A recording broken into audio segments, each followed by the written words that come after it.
Olá, meninos! Aula de hoje, civilizações da Mesopotâmia. Iniciando aqui. Essa palavra, Mesopotâmia, ela tem origem grega e significa terra entre rios. Essa região, a região da Mesopotâmia, ela se localiza entre os rios Tigre e Eufrates, aqui no Oriente Médio, atual Oriente Médio. E aí é onde, por exemplo, fica hoje Iraque. A gente tem aqui o mapa, né? O mapa para vocês localizarem. Aqui está o rio Eufrates, aqui o rio Tigres e o rio Tigre. E essa área aqui, né? Essa área que eles usavam é a chamada Mesopotâmia. Aqui a gente tem o Iraque, por exemplo, a Síria e o Kuwait, que são países que englobam esse território que a gente está estudando. Claro que esses países não existiam na época, tá? São os países atuais. Seguinte, aqui no mapa, a gente vai se localizar aqui no mapa mundi rapidinho, apenas para a questão de localização.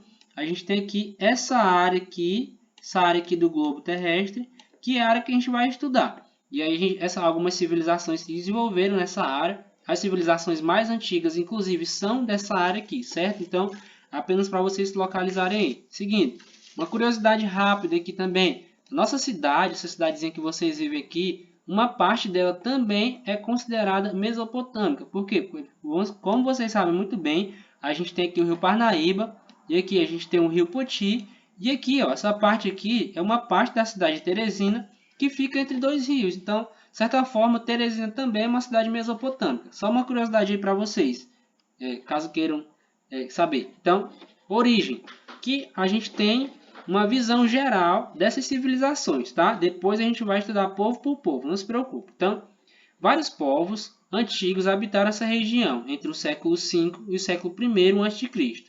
Esses povos podemos destacar babilônicos, assírios, sumérios, caldeus, amoritas e acádios. Vale ainda dizer que esses povos eles buscavam regiões férteis próximas aos rios para desenvolver as suas comunidades. Aquilo que eu já falei para vocês. As primeiras civilizações se desenvolveram próximas dos rios justamente porque elas precisavam de água doce para sobreviver, para plantar, para colher, para beber, para usar como meio de transporte, entre outras coisas. Então, é algo que você já sabe. Seguindo, dentro dessa lógica, dessa perspectiva, essa região da Mesopotâmia era excelente. Por quê? Porque ela tinha dois rios, né? E aí esses rios fertilizavam a água, forneciam água para consumo, rios para pesca e vias de transporte. Outro benefício também que os rios ofereciam, né? Ele vai destacar para a gente, são as cheias que fertilizavam as margens. E aí depois que essas margens estavam fertilizadas, assim como lá no Rio Nilo, no Egito, elas garantiam um ótimo local para quê? Para a agricultura, que era a base de sobrevivência dessas civilizações. Uma curiosidade aqui, para a gente já entrar nesse panorama geral, é que a maioria dessas civilizações que se desenvolveram nessas áreas era politeísta. Como vocês já sabem, politeísta é aquela civilização ou cultura que cultua vários tipos de deuses, como a gente viu lá entre os egípcios. E eles acreditavam em vários deuses, como já falei. E esses deuses eram ligados, né, conectados à natureza. Depois a gente vai explicar direitinho o que significa isso, não se preocupem. No que se refere à política, eles tinham uma forma de organização baseada na centralização do poder. O que significa centralização do poder? Que existe um centro que toma as decisões. Um centro que toma todas as decisões. Por exemplo, na sua casa, digamos que o poder é centralizado na pessoa do seu pai, ou seja, seu pai manda e vocês, todo mundo obedece. É só um exemplo, cara. Nem toda família é assim, só um exemplo. Não vão ficar fazendo comparações. E aí, onde apenas uma pessoa, no caso, imperador ou rei, ele comandava tudo. E aí, outro fator importante, a economia desses povos era baseada na agricultura e no comércio nômade de caravanas. Eles atravessavam as zonas desérticas com os camelinhos deles lá e aí realizavam comércio nessas áreas. E aí, seguinte, as primeiras cidades que se desenvolveram, né? Lagash, Uma, Kish, Ur, Uruk e Gatium. Algumas das primeiras cidades que se desenvolveram nessas áreas. A civilização mesopotâmica não apresentavam, prestem bem atenção nisso, não apresentavam uma unidade política. Se eu dissesse, por exemplo, numa questão de prova que nas civilizações antigas, da Mesopotâmia, havia uma unidade política, essa afirmação que eu fiz estaria falsa, certo? porque elas não apresentavam uma unidade política, como está escrito aqui. E aí, como não havia unidade, o que havia? Havia cidades e estados. E o que significa essa cidade e estado? Dotada de total autonomia política e econômica. Que sentido? E aí ele vai dizer para vocês aqui o que eram essas cidades e estados. Cidades e estados eram cidades que possuíam um governo próprio e elaboravam as suas próprias leis, ou seja, eles tinham autonomia para decidir. Uma cidade tem a mesma cultura que outra, tem as mesmas normas, mas eles tinham independência. A mesma coisa a gente tem aqui no Brasil, por exemplo. Aqui a gente tem um poder central, que é o chefe do Executivo Nacional, o presidente do Brasil. Se a gente vivesse nesse mesmo esquema aqui de cidade-estado, cada cidade do Piauí, aliás, cada cidade do Brasil, ela teria as suas próprias leis, a sua própria forma de administrar, certo? Então, mas a gente não vive isso, a gente vive numa federação.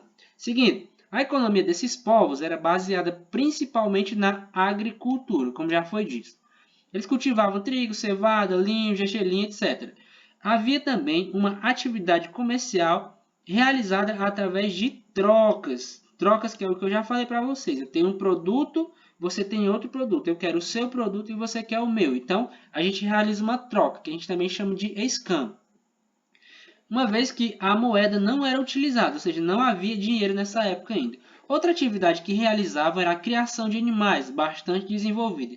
E aí o que acontece? E tinha comércio, agricultura e pecuária nessas áreas. Os principais legados, coisas que vêm até hoje, deixados por essas civilizações da Mesopotâmica foram a escrita cuneiforme, criada a partir da necessidade de contabilização, de contabilidade, e o Código de Hammurabi, que é considerado o primeiro código de leis da atualidade. O que é um código de leis? Por exemplo, a gente tem a nossa Constituição. A Constituição é um código de leis, é a nossa Carta Magna. O Código de Hammurabi é considerado o primeiro código de leis criado pela humanidade. É uma herança muito importante para nós até hoje. Seguindo, aqui a gente tem um exemplo de escrita cuneiforme. Eles pegavam placas de argila, e aí, enquanto essa argila ainda estava molhada, ainda estava mole, eles cunhavam aqui esses sinais. Esses sinais aqui eram utilizados para questão de contabilidade. Vamos dizer que tem 1 tonelada de trigo nesse armazém aqui. Então, o que a gente fazia? A gente fazia uma anotação aqui e guardava num local específico. Aqui é o Código de Hammurabi. O que é esse código? É uma pedra enorme que foi toda esculpida, Aqui, se vocês vão ver, aqui nessa área aqui, ele tem vários códigos, várias leis estabelecidas, tudo escrito aqui. E esse daqui é o rei Hammurabi, que é o cara que mandou escrever esse código todo, certo? E aí, nós temos aqui, como nós vamos estudar vários povos, nós temos aqui os primeiros povos. Em primeiro lugar, sumérios e acádicos. Eles vão ser explicados para vocês da mesma forma que está no livro. Então, vai ser de forma junta mesmo, sumérios e acádicos. E aí, esse povo se destacou na construção de um complexo sistema e controle da água dos rios, Eles tinham uma grande habilidade para construir sistemas de irrigação, canais para levar água de um lugar para o outro. Construíram canais de irrigação, barragens e diques. A armazenagem da água era de fundamental importância para a sobrevivência das comunidades. Se não soubesse controlar a água para irrigar as plantações, consequentemente poderiam inclusive morrer de fome. Uma grande contribuição dos sumérios foi o desenvolvimento de uma escrita cuneiforme. Eles usavam placas de barro onde cunhavam esta escrita. Os sumérios, excelentes arquitetos e construtores, desenvolveram aqui os zigurates. Estas construções eram em formato de pirâmides e serviam como locais de armazenagem de produtos agrícolas e também como templos religiosos. Zigurates eram mais ou menos parecidos com as pirâmides do Egito que a gente viu.